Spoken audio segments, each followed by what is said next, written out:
দেশভাগের বেদনাদায়ক ইতিহাস সেই সময়কালের দেশান্তরী মানুষের ত্যাগ ও বিভীষিকাময় অভিজ্ঞতাকে স্মরণ করতে এই আলোচনা সভার আয়োজন করা হয়েছে। বিজেপির সদর শহর জেলার উদ্যোগে আয়োজন করা হয়েছিল এই কর্মসূচিতে মুখ্য বক্তা হিসেবে উপস্থিত ছিলেন মুখ্যমন্ত্রী ডাক্তার মানিক সাহা।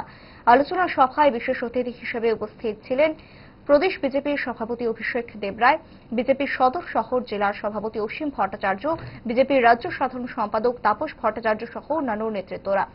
দেশভাগ সময়কালের যন্ত্রণা, উদ্বাস্তু মানুষের বিভীষিকাময় জীবন সংগ্রামের করুণ কাহিনী ও তাদের আত্মত্যাগের ইতিহাস নতুন প্রজন্মের সামনে তুলে ধরতে গিয়ে মুখ্যমন্ত্রী ডাক্তার মানিক সাহা বলেন। এবং তারপরে কিন্তু আজকে ডক্টর শ্যামাপ্রসাদ মুখার্জিকে, যাকে বলা হয় যে আজকে পশ্চিমবাংলায় হিন্দুদের জন্য থাকার একটা জায়গা কিন্তু অ্যাটলিস্ট হয়েছে, আদারওয়াইজ থাকতো না। কারণ চক্রান্ত ছিল যে প্রবীণ আলটিমেটলি এটা পাকিস্তানের সঙ্গে, আর যে হিন্দুরা যারা থাকতো সেখানে তাদের অবস্থাটা কাশ্মীরের মতো অবস্থা।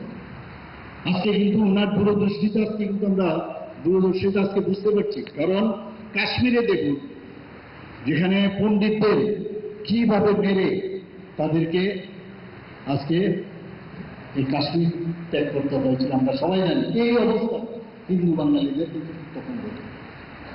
এগুলো ইতিহাস আমাদের জানানো প্রয়োজন। এবং যে কারণে ডক্টর শ্যামাপ্রসাদ মুখার্জিকে আজকে যখন উনি বললেন যে না, আমাদের এক দেশে দুই প্রধান, দুই বিধান, দুই দিশা থাকতে পারবে না, তার জন্য উনি নিজে যখন আত্মবলিদান হয়েছেন শ্রীনগরে, উনি এটা সবাই জানেন।